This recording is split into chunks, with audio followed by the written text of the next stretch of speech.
Welcome to Voice of San Diego, PolitiFest 2020, Pick Your Future. I'm Scott Lewis.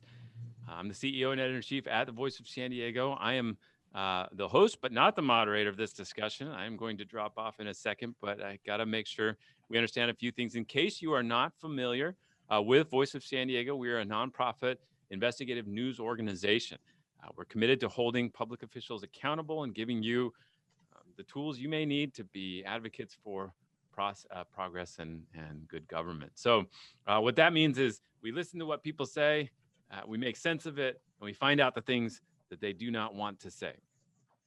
Put simply, thank you for your support.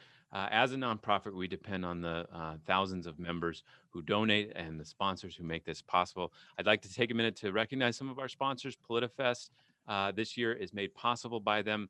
Special thanks to the Google News Initiative, the College of Arts and Sciences at USD, the University of San Diego, where we've been many years with PolitiFest. They've underwritten all of the student tickets that are free this time around. San Diego Foundation supported our community conversations. You'll see those throughout the week. Also, thank you to Cox, SDG&E, the Atlantis Group, the City of San Diego Retired Employees Association, City Heights Community Development, and the San Diego County Democrats and Business for Good.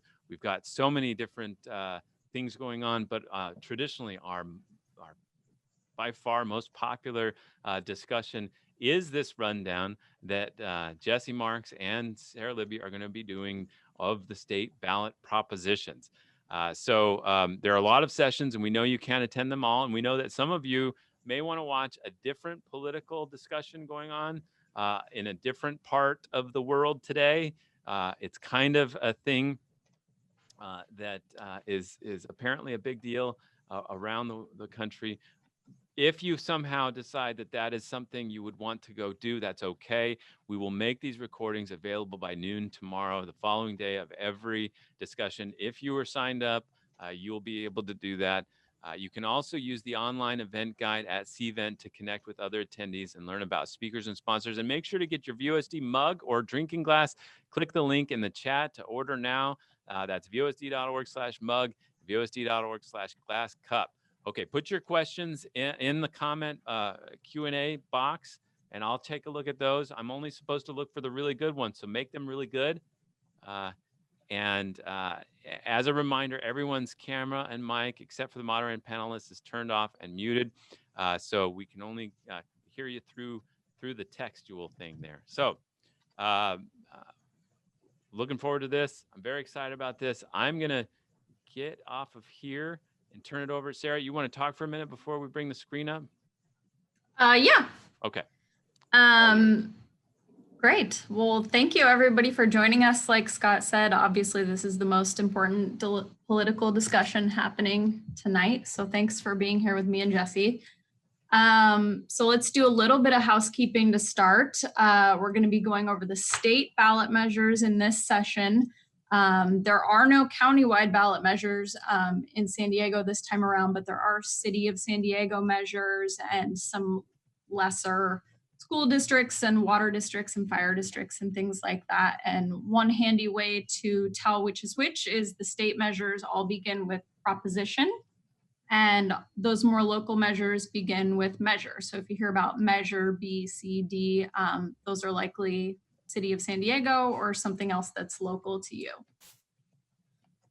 So for the 2020 general election, which is on November 3rd, there are 12 statewide ballot measures, and it can be a little bit confusing because they go up to number 25, and that's because they start at 14. So that's that. So there are 12 of them, and it's kind of a lot to wrap your mind around. I know there have been a little more in recent years, but the good news is that you might be familiar with a lot of these issues already, or more familiar than you might think, because almost everything on the ballot is a redo of a previous attempt to pass something, or it's an attempt to change or overturn an earlier law. And so just a lot of these things are issues that are resurfacing again this year. So like I said, you might be more familiar with some of these than you think. So let's start. Let's do it. We're going to start with Prop 14. Sarah, should we note that we'll take questions at the end of this? Yes. hoping there's time, but we'll wait till the end to get into some of those. Hi, Jesse. Hi, Sarah. Sorry to jump in. This is Scott.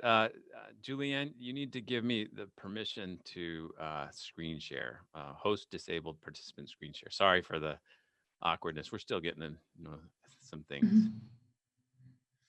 I had to turn my calendar here to September. It was still on March when I came into the office, so just had to set the scene for you guys.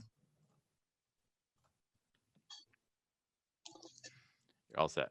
There it is. That's Prop 14. All right, so the first measure on your ballot, Prop 14, is a $5.5 billion general obligation bond. A bond is essentially a loan. The state would be borrowing money and paying it back over a set number of years for this. And it would go to fund stem cell research. Specifically, it funds a group called the California Institute of Regenerative Medicine, which was created in a different proposition approved by voters in 2004. So the group is running out of money. In 2019, it suspended new projects because of a lack of funds.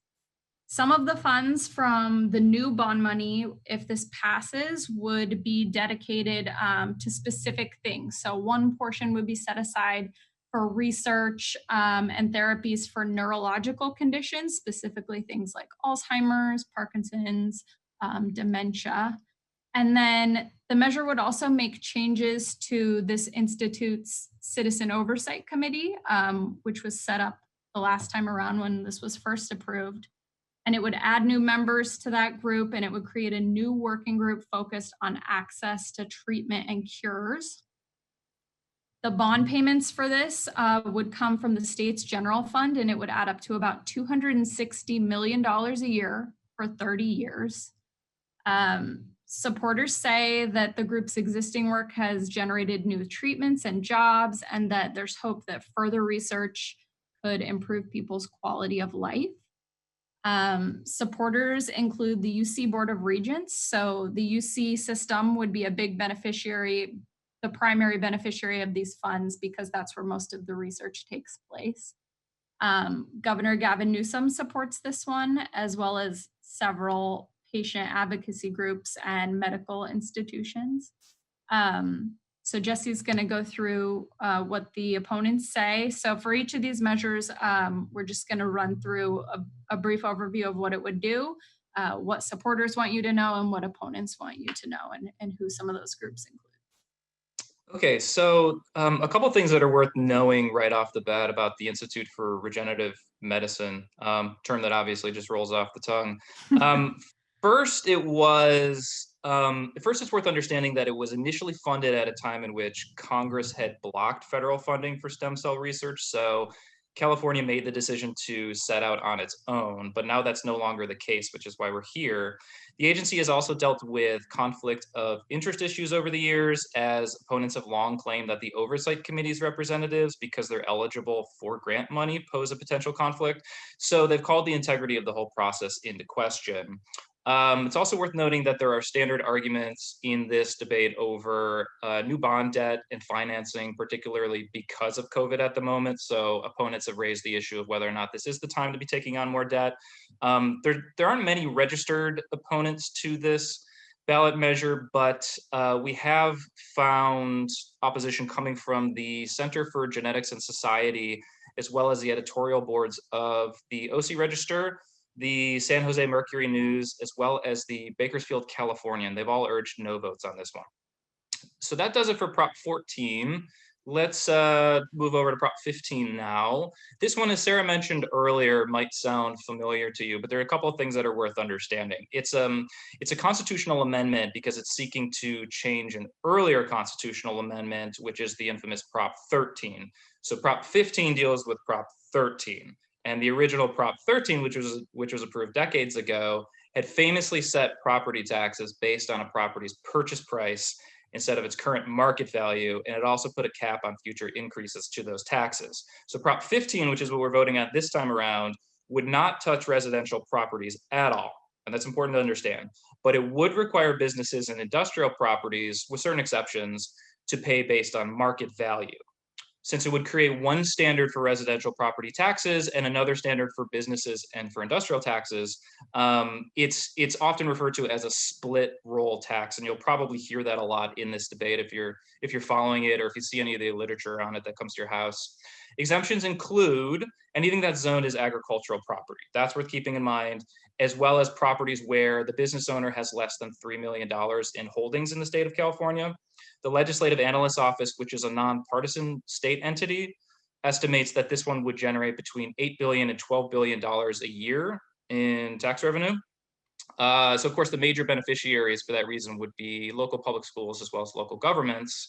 The supporters of this one say the crux of their argument is essentially that just a small fraction of large businesses would have to pay higher taxes, so they consider this to be fair. And most governments and schools desperately need the revenue, so they argue that it's good and them what they need. The supporters, the most high-profile supporters, are also kind of a who's who of major Democratic Party leaders. So you got Joe Biden, you've got Kamala Harris, Elizabeth Warren, Bernie Sanders, and then you've also got the state Democratic Party as well as teachers unions and the ACLU. So Jesse mentioned that the supporters of this one say that local governments and schools desperately need the money that this would bring in, because obviously COVID has impacted a lot of local government budgets. And the opponents of this kind of turn that argument on its head. And that's something you're going to see a lot with all of these measures is supporters saying, we really, really need this because of COVID, and opponents saying, we can't do this because of COVID. So it's kind of a new, interesting dynamic. So the opponents of Prop 15 say that, this is absolutely the wrong time to be making anyone pay higher taxes. And they also argue that costs could potentially be passed on to consumers. So opponents include several business groups throughout the state, including the San Diego Chamber of Commerce, former Governor Pete Wilson, State Senator Brian Jones of San Diego County, the local county assessor, Ernie Dronenberg, as well as several NAACP branches.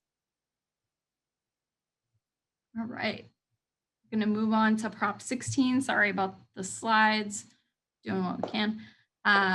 So Prop 16, if you're looking for a shorthand, is restoring affirmative action. So this is another constitutional amendment that would overturn a previous constitutional amendment. Voters passed Prop 209 in 1996, which banned the consideration of race, sex, and national origin in public college admissions, government hiring, and contracting. So usually we hear about affirmative action in the context of college admissions, but just know that this also deals with any government hiring decision and contracting decision. So one interesting thing about this one is that both the campaign for Prop 209 back in the 90s and now the campaign to repeal it were both led by San Diegans. So Pete Wilson was the main proponent of Prop 209, and Assemblywoman Shirley Weber is leading the effort to repeal it with Prop 16. So Prop 16 would remove the ban on race-based and sex-based preferences from the California Constitution.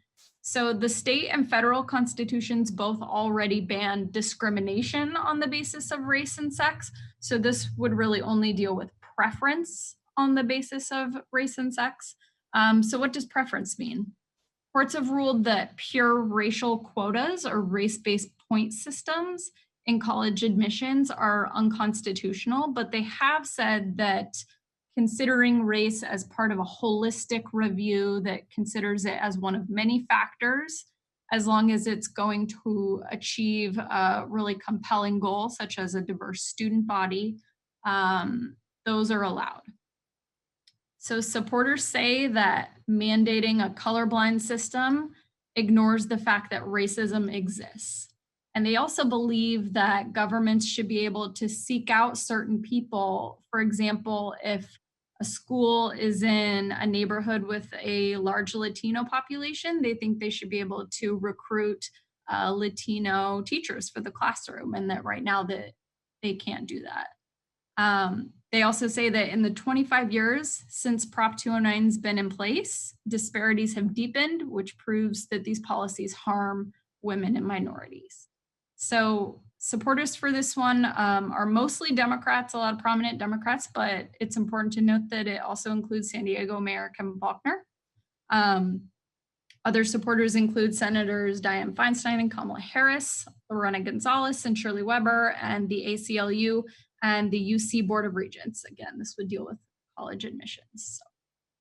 Okay, so as for the opponents on this one, their main argument is that any consideration of race and sex is itself discriminatory, and they've claimed that the American system is not racist in any form.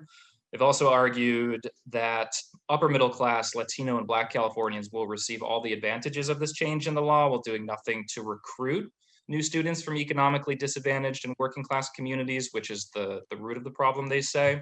And they've also argued that the change is most likely to hurt Asian Americans who are overrepresented in UC admissions. So that's why one of the main opponents of this you'll see is the Chinese American Civic Action Alliance. And on this issue, they are they're aligned with a number of major conservatives in California. You've got former Congressman Darrell Issa, as well as the California Republican Party as a whole, actually. So that does it for Prop 16. Okay, let's move on to 17 now.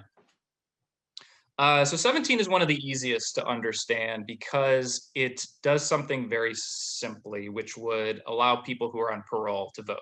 That's basically it.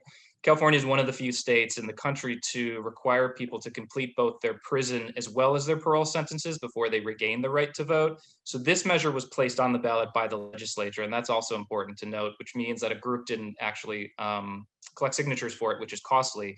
However, it's also worth noting that this initiative itself would increase county costs for voter materials. So essentially the major argument coming from supporters is that allowing parolees to vote will help them shed their stigma and reintegrate them back into society, that this is a right that they ought to have, like most other states in the country. And again, the major supporters are Assemblywoman Shirley Weber, who we've heard already, and who we'll see again throughout this discussion tonight, as well as Governor Gavin Newsom, Kamala Harris, the ACLU, and the League of Women Voters. All right, so the main argument against this measure is that the parole period is a part of a person's punishment. And so they believe that people should repay their full debt to society, including their parole period, before they're able to regain their voting rights. There aren't a lot of registered opponents of this measure. One main group is called Crime Victims United of California. All right, let's do Prop 18. So Prop 18, I think, is the only one where the number of the ballot measure actually corresponds in a way with what the measure is about.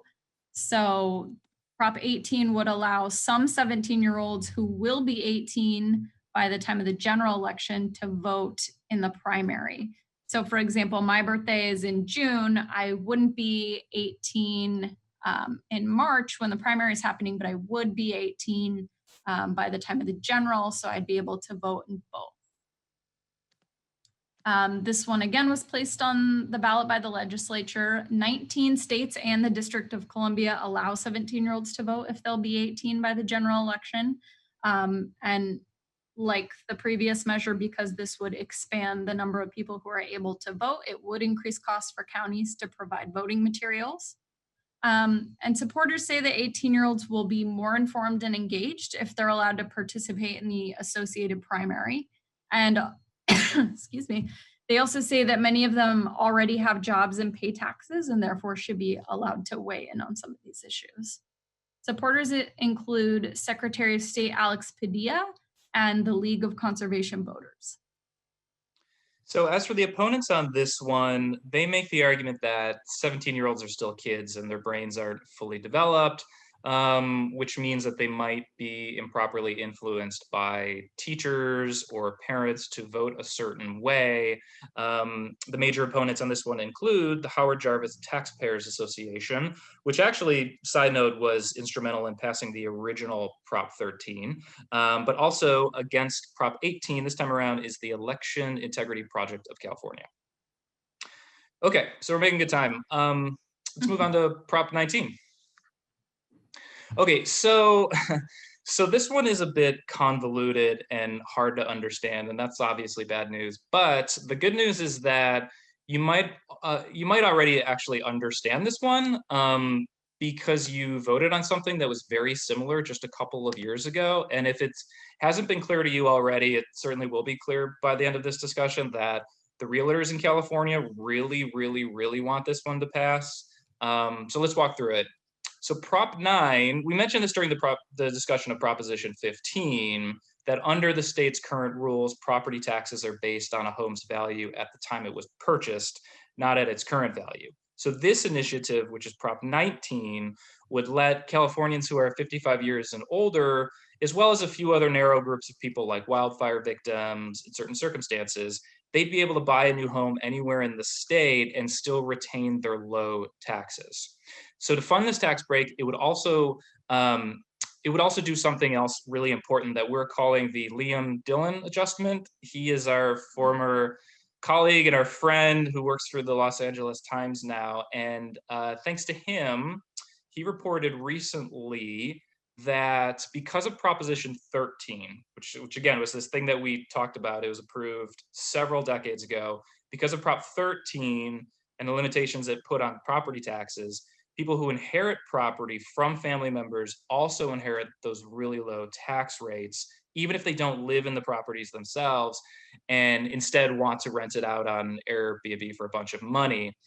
If you haven't read it already, Liam actually wrote a really good story about this a couple years ago, and he looked at a beachfront property over in Malibu that was owned by actor Jeff Bridges and his family.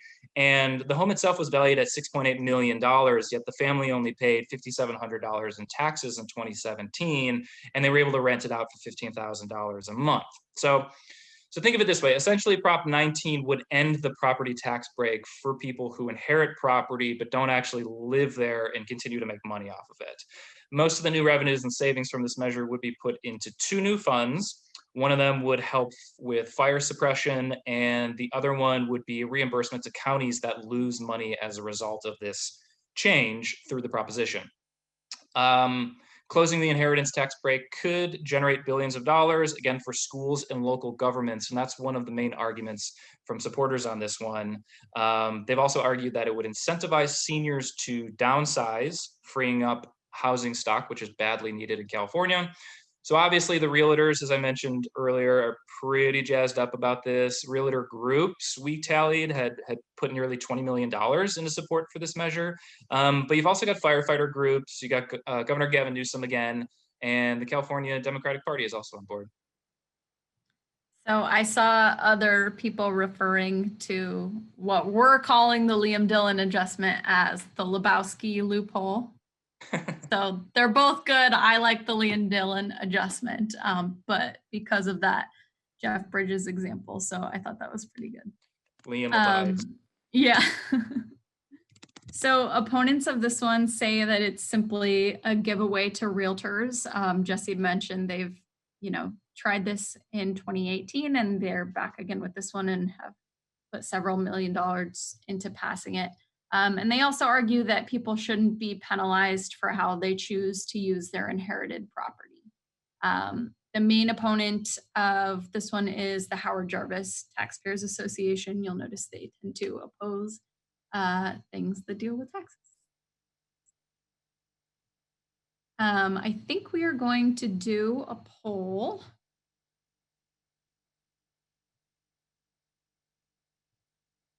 Let's see, we haven't gotten through all of them yet, but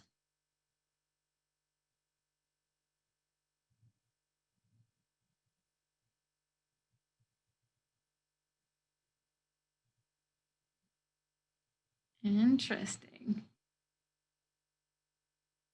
Where's it at so far? Prop 19, which you just mentioned. Okay.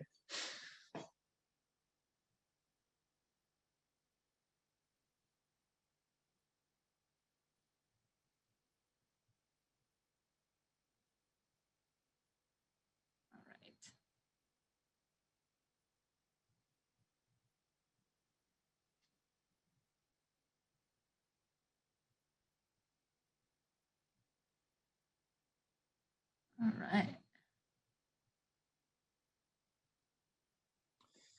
Interesting. Yeah, so I realize we haven't talked about Prop 22 yet, so perhaps your opinions will change. All right. Should we get back into it? Let's do it. Okay. All right, we are on to Prop 20. So Prop 20 would roll back several pieces of different criminal justice reform measures that have passed over the last decade. So just as a piece of background, the Supreme Court ordered California to reduce its prison population back in, I think, 2011, which has led to several reform efforts and efforts to move people out of prison and to jail fewer people, including Prop 47 in 2014 and Prop 57 in 2016. So this would chip away at some pieces of those measures. Prop 57 made certain offenders eligible for parole consideration, and I want to dwell on that point really quick, just because this is something a misconception I kind of hear thrown around in this debate a lot. So Prop 57 did not ensure people will get parole. It made them eligible for parole consideration. So you can be eligible for parole and get denied, which is something that happens pretty often. So this measure would revoke parole eligibility for people who commit certain types of theft and fraud crimes, and it would require the parole board to consider additional factors when it weighs whether to grant someone parole. Again, they come before a parole board, and that board has the power to decide whether somebody gets parole. And Prop 20 would also change some crimes currently charged as misdemeanors to felonies, including theft crimes between $250 and $950. And then the other big piece of this measure that has gotten a lot of attention is that it would require people convicted of certain misdemeanors to submit their DNA to the state. And because of a lot of those measures, it would increase costs for state and local courts and for law enforcement. So supporters of this one say that reforms have gone too far and led to an increase in thefts. And they take issue, something you'll hear really often with this measure is with certain parole eligible offenses being labeled as non-violent crimes. And so they argue that some of those really are violent crimes and should be labeled as such. Supporters include Carl DeMaio, the San Diego County Board of Supervisors, Albertsons and Safeway has pumped a lot of money into this measure as well, and several police unions are supporters. So as for the opponents on this one, their argument is essentially this. California already tried locking everyone up who was encountered in the criminal justice system for many, many years, and it was completely destructive. It cost the state billions of dollars while ruining lives and harming families. They've also noted that we're in the midst of a major reckoning with policing and racial justice in the United States. So this is the wrong time to put something like this forward because it constitutes a step in the opposite direction of history. One of the major opponents against this is former Governor Jerry Brown, who was also instrumental in the passing of the previous criminal justice reform. So he's got some personal investment in this, but we did notice that he's put up $1 million into beating this measure this time around. That's Proposition 20. And we also noted that former SDPD Chief Bill Lansdowne is opposed to this one, which is interesting, even though there are several police unions who are in favor. Governor Gavin Newsom is supportive, California Democratic Party is supportive, the ACLU, as well as Probation Officers Union, which is interesting too. Looks like there's some issues with my sound. Can you hear me? Sarah, can you hear me? I can, yeah. Okay. Okay, hopefully that's resolved. No, somebody, yeah, I can hear you. Okay, cool. All right, so let's move on to Prop 21. This will also sound familiar to you because it's the latest rent control measure to come up before the state of California. Let's see.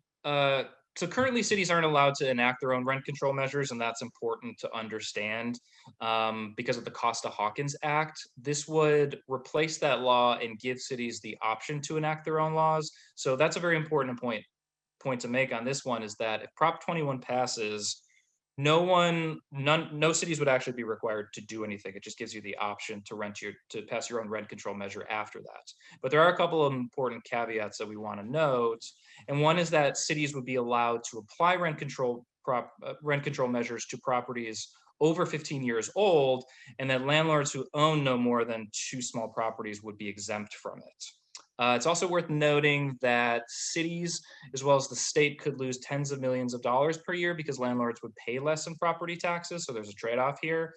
There was a similar measure in 2018, which I suggested a second ago. And now the same group that put that one up is also putting this one up, which is the AIDS Healthcare Foundation, and it's based in Los Angeles. So essentially, one of the other arguments that the supporters make, in addition to those things I just mentioned, is that this will keep people from falling into homelessness, and it'll cut down on gentrification. So major supporters, in addition to the AIDS Healthcare Foundation, include Bernie Sanders, Dolores Huerta, who's a longtime activist, California Democratic Party, as well as the ACLU. And I realized I think I misspoke on the last one about Gavin Newsom. Is that right, Sarah? No. He's an opponent. He doesn't support. Okay, sounds good. Okay, so opponents of this one basically just argue that it will discourage builders from creating affordable housing, and they say it will have sort of the opposite of its desired impact, and it will actually harm people, at the bottom who need more affordable housing. Opponents include Gavin Newsom, so I believe that this is the only measure in which he's split officially from the California Democratic Party, which supports Prop 21. He is an opponent. And several building and real estate groups, unions representing builders and other trades involved in the construction of homes, as well as the state Chamber of Commerce. All right. We made it to Prop 22, which is the big one. Yeah. You might think that when people are talking about the big one in California, they're talking about an earthquake, but now they're talking about Prop 22. Okay, so we need some background with this one. In 2019, the state passed AB 5, was written by San Diego lawmaker, Assemblywoman Lorena Gonzalez. And it laid out a 3-part test guiding when a worker could be classified as an independent contractor versus an employee. It also gave city attorneys the power to prosecute businesses that they believe are improperly classifying workers as contractors instead of providing them with employment benefits. So that has resulted in San Diego city attorney, for instance, is in the midst of suing Instacart, as well as Uber and Lyft. She's saying that they're improperly classifying their workers under AB 5. So AB 5 also carved out exemptions for a lot of different professions. So it's a little bit scattershot who has to follow the rules. But it definitely did not carve out an exemption for gig workers, which is what got us here. So Prop 22 specifically would exempt app-based drivers from AB 5. And in exchange, it would provide drivers with some benefits and protections, but not everything that they might be entitled to as an employee. So some of those benefits include providing healthcare subsidies for drivers who hit a certain number of hours a week. So it would not provide employment or provide healthcare. It would provide them subsidies to purchase healthcare. It would cap the number of hours drivers could drive in a 24-hour period. It would guarantee them 120% of the minimum wage, although we want to flag that number is under dispute on both sides. So when a driver is kind of idling and waiting for a new ride to come in, that doesn't count toward when they'd be earning this this wage. So people say that waiting period is a big part of the job and it wouldn't be covered. So that's important to note. And it would also require the companies to create anti-harassment and other workplace policies that they're not required to create right now. So I want to dwell on kind of 2 points that I've been covering this debate for a long time, and I've heard 2 things kind of pop up a lot that I want to dispel.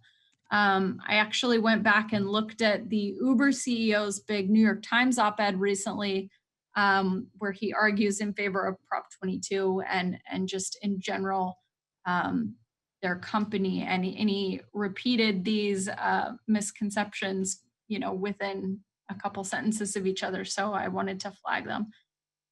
So one thing that I hear a lot is that AB5 would require companies to make people full-time employees. The Uber CEO said in his op-ed that Uber would only have full-time jobs for a small fraction of our current drivers. AB5 does not require companies to make someone a full-time employee. You could make someone a part-time employee, and that certainly comes with its own costs that you might argue aren't appropriate, but it doesn't require people to become full-time employees. You could also make them a part-time employee. And the other thing I hear a lot with regard to gig workers and AB5 is that gig workers love the flexibility of their job, and that if we required them to abide by AB5, then they would lose that flexibility. Nothing in AB5 deals with flexibility. An employer could allow their workers to have flexibility if they want to, and most choose not to. So that's something to keep in mind as well. Supporters say that if Prop 22 does not pass, these companies will be forced to cut thousands of drivers at a time when those gigs are badly needed, both because people are struggling financially and also because people are relying on deliveries for things like groceries in the midst of the pandemic. Supporters include Uber, Lyft, DoorDash, and Instacart. They have pumped more than $180 million into this measure. It's really unlike anything we have ever seen. So if you feel like you're constantly being bombarded with information about Uber and Lyft and Prop 22, you are. We're just talking about extraordinary amounts of money here. And so that's why you're hearing so much about it all the time. Also, several police unions are in favor of this measure, as well as chambers of commerce across the state. So as for the opponents on this one, their main argument is that, to your point a second ago, Sarah, about how much money is being pumped into this, wealthy corporations shouldn't get to buy their way out of providing basic workplace protections like paid sick leave and unemployment insurance, which many of us take for granted. And so the fundamental question that the opponents of this proposition are asking in this election is, do you really want to be driven by someone one who doesn't have these basic protections, but also in the midst of a pandemic, somebody who's unable to actually take a paid sick day? To your point earlier about how the pandemic is being used on both sides, people are saying this is the time for something or this isn't the time for something. In this case, the opponents are saying this is exactly the wrong time to not give these protections to people who do things like drive you around. Major opponents include Elizabeth Warren, Joe Biden as well, a whole bunch of unions. I mean, like basically everybody, SEIU, the California Labor Federation, UFCW, the Transport Workers Union of America. We know that this one is getting a lot of attention. There's a lot of money thrown into it, but there's also a lot of interest and a lot of passion around it. And it's a very important issue. So we're actually going to hold a separate discussion on this one on Saturday with our friends over at Cal Matters. So keep an eye out for that. I don't know off the top of my head, but maybe Julianne, it looks like Julianne dropped some of the details in there, but if you have any more, please go ahead and do that, because we know that this one's getting a lot of interest. So it's the big one. Yeah. Okay, but in the interest of time, let's move on to Prop 23 for now. We've only got a couple more left. Prop 23 is also familiar sounding to you, because it would impose new requirements on kidney dialysis clinics, which include requiring a doctor to be on site, reporting infection rate data to the state, getting state permission before closing a clinic. And yes, in fact, if this does sound familiar to you, it's because you did vote on something very similar in 2018, which would have limited the amount of profits that these clinics are allowed to make, but it was rejected by voters at the time. So the healthcare labor union, which put that effort on the ballot in 2018, has brought it back this time around in 2020. And to recap, their main argument is essentially that dialysis patients deserve a better standard of care, and that the companies that provide this kind of life-saving treatment don't do that, and they're putting profits over safety. So as you can imagine, the major supporters in favor of this one, Prop 23, are SEIU Healthcare Workers West. All right, so opponents say that these requirements are largely unnecessary or redundant. The clinics say that they already report their infection data to the federal government, so that they don't need to be required to report it to the state. And sorry, I lost my place. Oh, they say that they already require certain medical professionals to be on site, perhaps not a doctor, but that this would be, again, redundant of that, and that these requirements would drive up their costs. So opponents include the two main dialysis clinic companies. There are two big companies that run dialysis across the state. And the California Medical Association as well is opposed to this one, so that's worth noting. Okay, we're moving on to Prop 24. The way these shook out, I took all the even numbered measures, so I feel bad that I get to talk about data privacy when I know it's so close to Jesse's heart. Sorry, Jesse. Yeah, the opposition on this one is more interesting, though, I'm not gonna lie. Oh, well, there you go.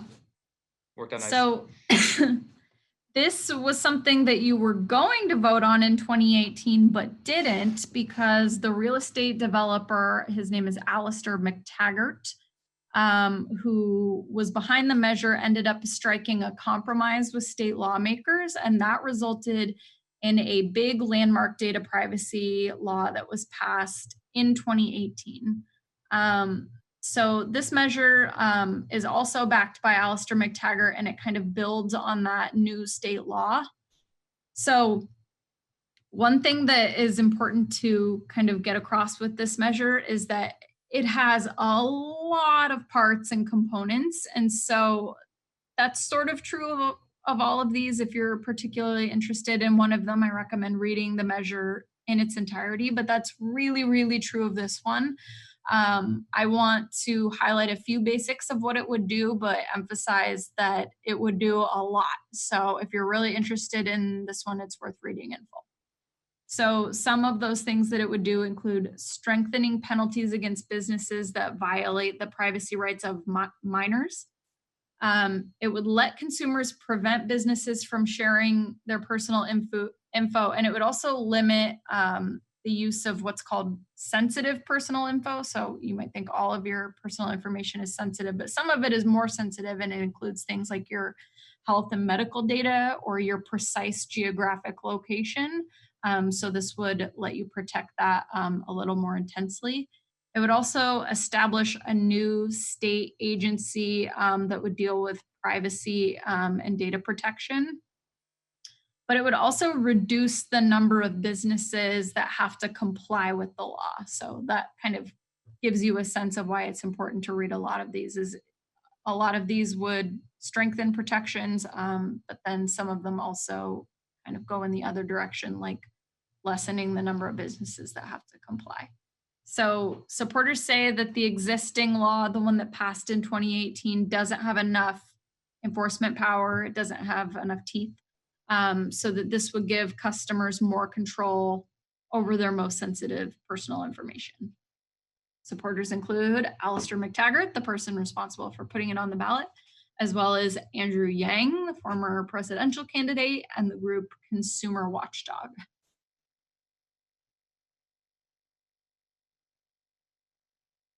Jesse, did we lose you? Oh no. Well, Jesse was so excited to run down the opposition. I might have to do it for him. Can you guys still hear me?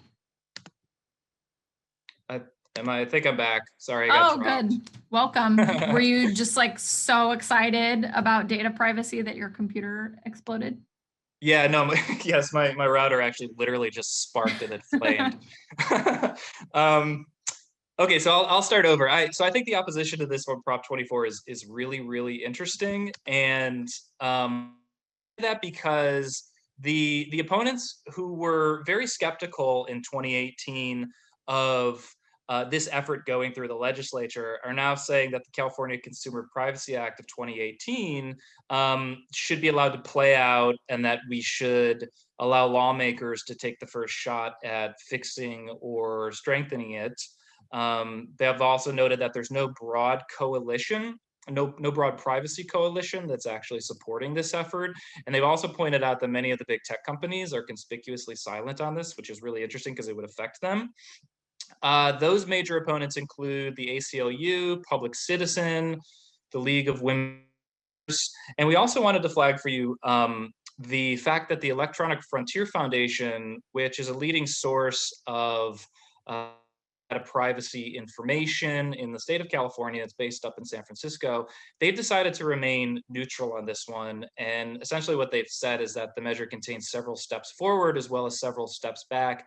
And I would strongly encourage anyone who's really interested in this topic to take a look at what they put together, because they have noted a couple of things that they're really critical about. One is the fact that the initiative would allow businesses to charge some customers different prices who want to exercise greater privacy rights.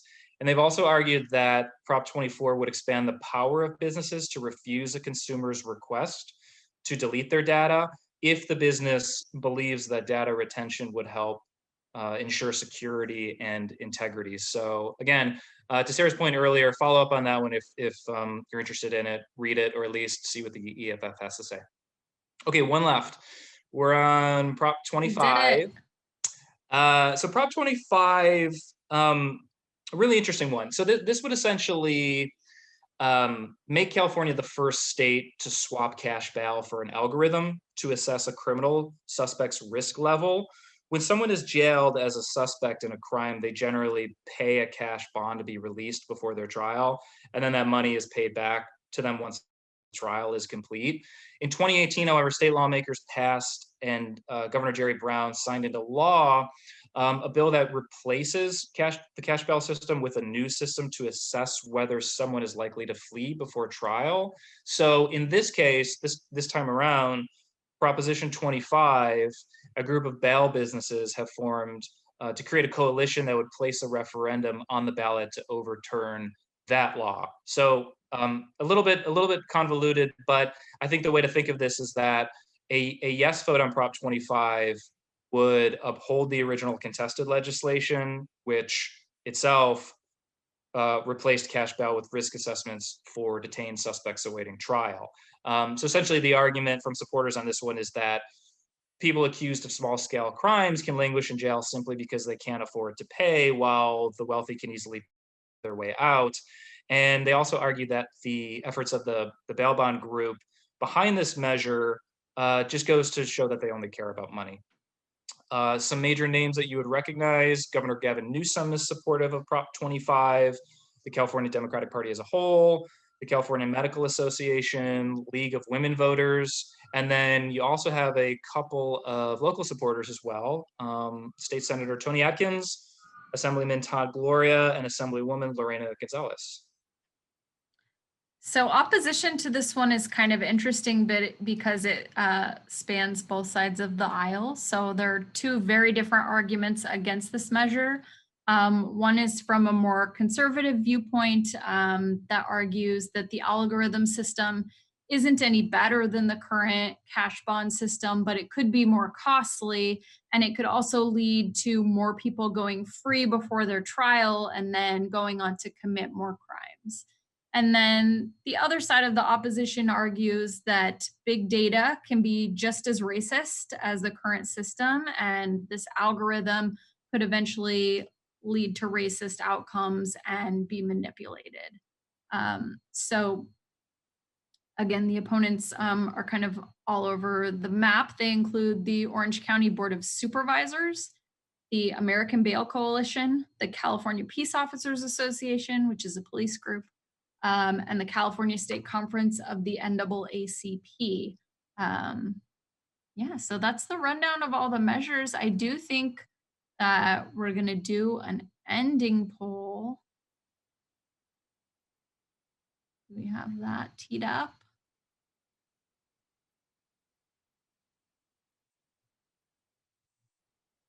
Oh, that's a good one.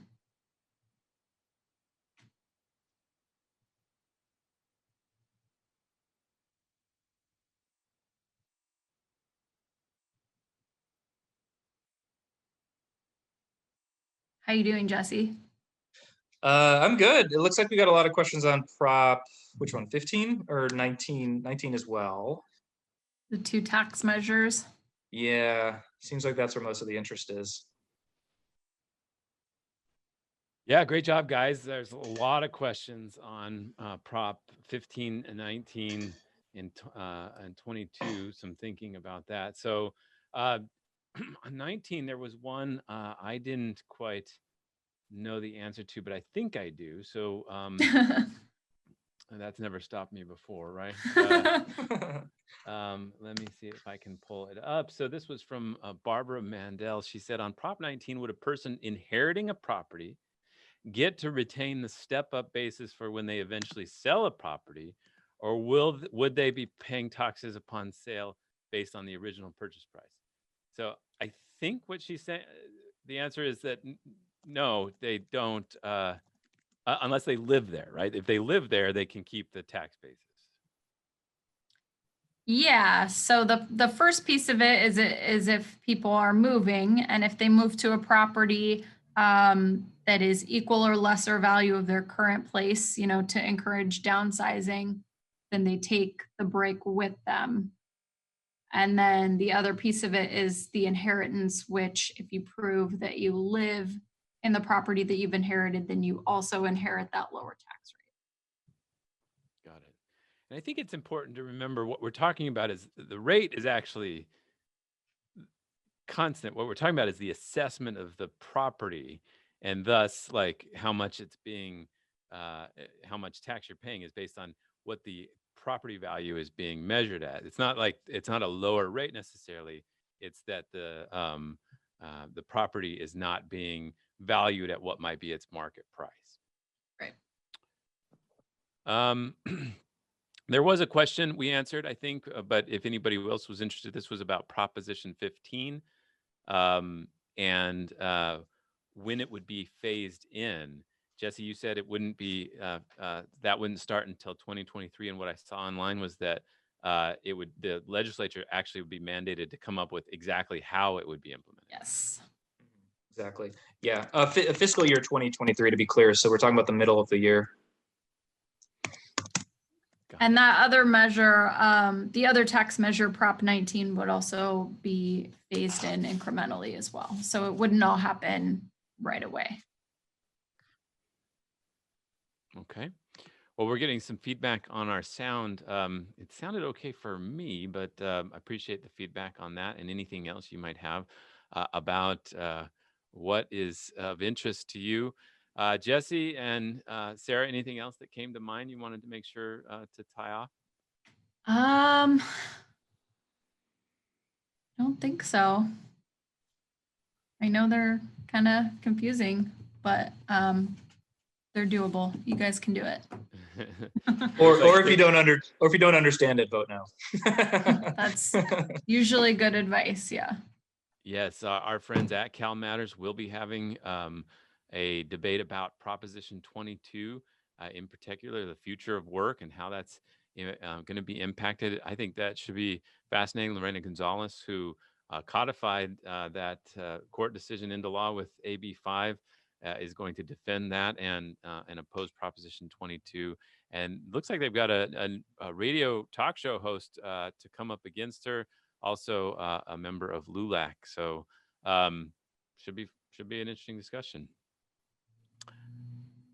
All right. Well, if you had to take off or you wanted to catch this, remember again, you can follow. You can find it tomorrow, recorded in this app, in the CVent app, and you'll be able to follow up there. And I appreciate everybody's participation. Anything else you guys want to go over? No, thanks for joining us on debate night. Yeah, let's go see what the garbage fire of that is, right? Like, all right. Thank you all for joining. And tomorrow, we got a whole bunch of events coming up and a lot of sessions. Check your app, check your schedule, see which ones you want to do, and we'll see you then. Thanks.